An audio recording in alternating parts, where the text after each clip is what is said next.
powerful millionaire walked into his mansion one morning and saw something that stopped him cold: his maid breastfeeding his daughter. What began as shock and anger turned into a chain of events that would shake his perfect life, reveal hidden truths, and force him to make a decision that would change not just her life, but his own forever. Welcome to Black Voice Stories. Make sure you like and subscribe for your top-notch stories. The morning sun barely peeked through the glass walls of Jonathan Blake's mansion. He was a man everyone in town knew, a self-made millionaire, sharp suit, sharper mind, and a reputation for being cold as steel. He wasn't known for spending time at home. In fact, his life was all work, meetings, late-night dinners with investors. The mansion was more of a showroom than a home. But this morning was different. His private jet had landed earlier than expected. He walked in quietly, shoes echoing on the marble floor, still jet-lagged, tie loose. The house smelled faintly of fresh coffee and baby powder. His little daughter, only 8 months old, had been left in the care of one person he barely noticed: Marie, the new maid. Marie had only been working there for a month. She was young, mid-20s, with tired but kind eyes. She worked quietly, never complained, and kept to herself. Jonathan never really paid attention to her beyond the occasional "good morning." As he walked toward the nursery, he heard a sound he wasn't expecting: a soft humming. A lullaby. Not from the baby monitor, but live. The sound drew him closer, slow steps on polished marble, his heartbeat picking up. He pushed the door open slightly and froze. Marie was sitting in the rocking chair, his baby girl in her arms, breastfeeding her. Jonathan's jaw locked, his hand gripping the doorknob, so hard it hurt. For a moment, the air felt heavy, like the whole room was holding its breath. His first instinct was anger, a rush of protectiveness that made his pulse hammer. He almost stepped in to yell, to demand what she thought she was doing. But then he saw the baby's face, peaceful, smiling, calm. The tiny fingers clutching Marie's shirt. And he saw Marie's face, eyes closed, whispering a prayer under her breath. He didn't say a word. Not yet. He just stood there, hidden, watching. Marie had no idea he was there. Before we dive in deeply, let us know in the comments what country or which city you're watching this story from. We'd love to know how far this story travels. Jonathan slowly stepped back from the nursery door, heart still pounding. He needed a moment to think. This wasn't just some small thing. This was his child. He walked down the hallway, his footsteps quicker now, almost stomping. He loosened his tie completely, yanked it off, and tossed it on the leather couch in the living room. His mind was racing. What the hell was that? He thought. Why is she feeding my child? Is this some sick joke? He grabbed his phone, almost ready to call the head housekeeper to fire Marie on the spot. But his finger hovered over the screen. Something in him said, wait. He turned around and walked back toward the nursery, slower this time. He needed to know why. When he stepped inside, the sound of the creaking rocking chair stopped. Marie froze, her face pale when she saw him standing there. The baby was still latched to her chest, completely calm. "Mr. Blake," she whispered, her voice shaky. I can explain." Jonathan's jaw clenched that he didn't yell, but his voice was sharp as a knife. "You better start talking right now." Marie quickly covered herself with a blanket, gently shifting the baby to her shoulder. Her hands were trembling. She wouldn't stop crying, she said, her voice almost breaking. She wouldn't eat the formula. "I tried everything. Rocking, singing, nothing worked. I didn't know what else to do." Jonathan stared at her, breathing hard. "So your solution was to—" He gestured angrily. "Feed her yourself? Without asking me?" Marie's eyes welled with tears. She was hungry, so she was screaming so hard she couldn't breathe. I couldn't just let her cry like that. I'm sorry." Jonathan took a step closer. The tension was thick in the room, so heavy it felt like the air might shatter. He wasn't used to being challenged, especially not in his own house. But something stopped him from exploding. He looked at his daughter again. She had fallen asleep on Marie's shoulder, completely at peace. No tears on her cheeks, an red face from crying. Just soft, slow breathing. For a long moment, Jonathan said nothing. Then he reached for his phone, not to fire Marie, but to call his personal doctor. "Get to my house. Now," he said into the phone, voice low and serious. Marie stood frozen, not sure if she was about to be thrown out or worse. Jonathan didn't say another word to her. He turned and walked out of the nursery, pacing the hallway, his mind in overdrive. In less than 20 minutes, Dr. Patel arrived. The doctor was confused at first, but when Jonathan explained what happened, his expression turned grim. She's been refusing formula? Dr. Patel asked, stepping into the nursery to examine the baby. Marie nodded quickly. For 2 days now. Jonathan's stomach twisted. 2 days? Dr. Patel turned to Jonathan. Sir, this is serious. Babies can get dehydrated very quickly at this age. Jonathan felt a cold chill run through him. If he hadn't come home early. He looked at Marie again. This time, his expression wasn't just anger. There was something else, something softer. But Jonathan Blake wasn't a man who showed softness easily. Jonathan stood by the window, hands on his hips, watching as Dr. Patel finished his examination. His pulse was still racing, but now it wasn't just anger, it was fear. Real, gut-punching fear. She's okay for now, Dr. Patel said, glancing between Jonathan and Marie. But you need to monitor her closely. If she wasn't getting any milk at all, things could have turned very bad. Jonathan let out a slow breath, rubbing his jaw. The thought of his daughter lying in that crib, hungry, crying while he was thousands of miles away, it made his stomach twist. Marie sat quietly in the rocking chair, holding the baby protectively. Her hands were still shaking. Leave us, Jonathan finally said to the doctor. Dr. Patel hesitated, then nodded and left, closing the door behind him. Jonathan turned to face Marie fully. You should have called me, he said, his tone low but cutting. Marie looked up at him, eyes red from holding back tears. I did, she whispered. 3 times. The calls went to voicemail. I left messages. Jonathan's chest tightened. He grabbed his phone, scrolled through, and there they were, 3 missed calls from Marie, all from the day before. His jaw clenched hard. Marie spoke again, her voice soft but firm. I didn't know what else to do. She was starving. I couldn't just watch her cry. Jonathan's anger was beginning to shift into something else, respect, maybe, or guilt. He stepped closer, his presence towering over her. Do you have children? He asked. Marie nodded once. A son. He's 2. I know what it looks like when a baby is really hungry. Jonathan stared at her for a long, heavy moment. Then he turned away, suddenly, storming out of the nursery. He needed to clear his head before he said something he couldn't take back. He walked quickly down the hallway and into his office, slamming the door behind him. His hands were shaking now, too.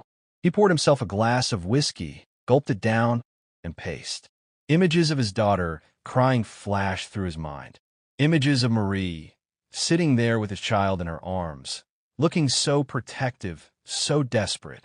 He thought about how empty this house was most of the time. How many times he left his daughter with strangers while he chased meetings and deals. Jonathan's phone buzzed. IT was his business partner, calling about a contract they were closing in New York. Normally, he'd pick up immediately. This time, he let it ring. He walked back to the nursery. Marie looked up at him nervously. Put her in the crib, he said quietly. Marie hesitated but obeyed, laying the sleeping baby gently down. Jonathan motioned for her to follow him out of the room. She followed slowly, heart pounding. When they reached the living room, he gestured to the sofa. Sit. Marie sat down cautiously, clutching her hands together in her lap. Jonathan stayed standing, pacing a few steps before stopping. His expression was unreadable. You're not fired, he finally said. Marie's eyes widened slightly in surprise. But, Jonathan continued, from now on, you tell me everything that happens with my daughter. If she cries too long, if she doesn't eat, if something feels wrong, anything. You call me, you text me, and if I don't answer, you call again until I do. Do you understand? Marie nodded quickly. Yes, sir. Jonathan stared at her for another moment, then said something she wasn't expecting. I want to know more about you, Marie. Her head snapped up. About me? Yes. Your son. Your life. Everything. Marie hesitated, then nodded slowly. For the first time since she started working there, Jonathan sat down across from her, his elbows resting on his knees. Tell me, he said quietly. and Marie began to speak. Marie's hands were clasped so tight her knuckles turned white. She took a deep breath before speaking. "I came here from Atlanta," she said softly. "My son, Jordan, is with my neighbor right now because I can't afford daycare full-time. His father left us. I've been working 2 jobs just to keep a roof over our heads. This job, your job, was supposed to save us." Jonathan leaned back slightly, watching her closely. The quiet in the room was tense, heavy. "Why didn't you tell me she wasn't eating before it got this bad?" he asked again, his voice calmer now, but still sharp. "I was afraid," Marie admitted, voice cracking. "Afraid you'd think I wasn't good enough to care for her. Afraid I'd lose this job. I can't lose this job, Mr. Blake. Not when I have a little boy who depends on me." Jonathan didn't respond right away. His mind was turning fast. This wasn't just about a maid who broke a rule. This was a woman who stepped in and did something most people wouldn't dare do, because she cared about his child. He stood up suddenly, walking toward the window again, staring out at the long driveway that led to the iron gates of his mansion. "You risked everything," he said finally, still looking outside. "Your job, your reputation, just to make sure she didn't go hungry." Marie swallowed hard. "I'd do it again." That made Jonathan turn back to face her. There was something new in his eyes now, something almost fierce. "You said you have a son," he said. "Where is he right now?" Marie hesitated. "At my neighbor's. It's not the best situation, but it's all I can afford until payday." Jonathan grabbed his car, keys off the counter. "Go get him." Marie blinked. "What?" "Go get your son," he repeated, his voice firm. "Bring him here." Marie froze. "Mr. Blake, I can't just—" "You can," Jonathan cut her off. "And you will. I want to see the boy." Marie's heart was thundering now. She nodded slowly, grabbed her coat, and left in a hurry.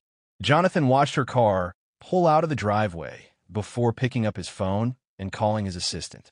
"Cancel everything I have today," he said. "All meetings, all calls. Don't reschedule. Just cancel them." The assistant sounded shocked. "Sir, the board, I said cancel." He hung up. By the time Marie returned, it was late afternoon. She stepped out of her old, dented sedan with a small boy on her hip. Jordan clung to her tightly, eyes wide as he took in the massive house. Jonathan met them at the door. He crouched slightly, so he was at Jordan's level, which surprised Marie. "Hi," Jonathan said simply. Jordan hid his face in Marie's shoulder. Jonathan gave him a small nod and gestured for them to come inside. The boy clutched Marie's hand as they walked through the marble foyer. His shoes squeaked softly on the polished floor. Jonathan led them into the living room. "Sit," he said, motioning to the sofa. Marie sat with Jordan beside her. Jonathan poured a glass of water and handed it to her. "Thank you," she said quietly. Jonathan didn't sit this time. He paced slowly, hands in his pockets. "This house has more rooms than I can count," he said.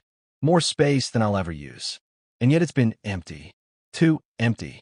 Marie didn't know where he was going with this, but she stayed quiet. Jonathan stopped pacing and looked at her directly. "You saved my daughter," he said, his voice firm. "And I don't take that lightly." Marie's breath caught. Jonathan's phone buzzed on the table. He glanced at it, then ignored it. His focus stayed on her. "This is going to change things," he said slowly. "For you, for your son, for all of us." Marie's heart pounded in her chest. She didn't know whether to be relieved, afraid, or both. Jonathan turned and walked toward his office. "Wait here," he said over his shoulder. Marie sat frozen on the sofa, clutching Jordan's hand, her pulse racing. Whatever was about to happen next, she knew it was going to change everything. Marie sat in the living room, her heart pounding so hard she could hear it in her ears. Jordan clung to her side, staring nervously at the grand chandelier above them. The house felt too big, too quiet. Minutes passed. Finally, Jonathan returned. This time, he wasn't holding his phone or pacing like before. He was holding a folder. He sat down across from her and placed the folder on the coffee table. Inside were papers, legal papers. Marie frowned, confused. "What is this?" Jonathan leaned forward, his tone serious but steady. "I'm giving you a new contract," he said. "One that pays you 3 times what you make now. You'll work here full-time, no second job. You and your son will live here in the guest house on the property. Rent-free. Marie's eyes widened, her mouth opening slightly in shock. But why? She asked, her voice barely a whisper. Jonathan's expression softened just slightly. Because you stepped in when no one else did. Because you cared for my daughter like she was your own. And because I don't want you worrying about choosing between paying rent and taking care of her. Marie blinked, tears filling her eyes. Jonathan continued, his voice lower now. This house needs someone like you in it. Someone who isn't here just for a paycheck, but because they actually give a damn. And you. He nodded slightly. You proved that today. Marie couldn't speak. She just stared at him, trying to process what was happening. Jonathan stood up. If you agree, we start today. The guest house will be ready by tonight. Jordan looked up at his mother, confused but curious. Marie finally found her voice. Mr. Blake, I don't know what to say. Say yes, he said simply. She swallowed hard, then nodded slowly. Yes. Jonathan gave a short nod, almost a smile, but not quite. Good, he said. Because there's one more thing. He reached in the folder and pulled out a small check. He slid it across the table toward her. Marie glanced at it and froze. The amount written on that check was more than she had made in the last 3 years combined. It's for your son, Jonathan said. Set up his future. Education. Whatever he needs. Marie covered her mouth, tears spilling over now. Why are you doing this for us? She asked, her voice shaking. Jonathan's jaw tightened as he looked at the sleeping baby monitor on the table, showing his daughter resting peacefully in her crib. Because you reminded me what really matters, he said quietly. He turned and started walking back toward the nursery, but stopped and looked over his shoulder. You saved my family today, Marie, he said. Now let me save yours. Marie broke down crying, clutching Jordan close. The weight she'd been carrying for years suddenly felt lighter. For the first time since she'd taken the job, she felt safe. She felt seen. And in that big, cold mansion that had never truly felt like a home, something shifted that day. Jonathan Blake, the man everyone called cold as steel, had just changed her life forever. Please like and subscribe for more rich stories like this. Comment below. Also, if you really love this video and want to support the channel directly, you can hit that super thanks button below.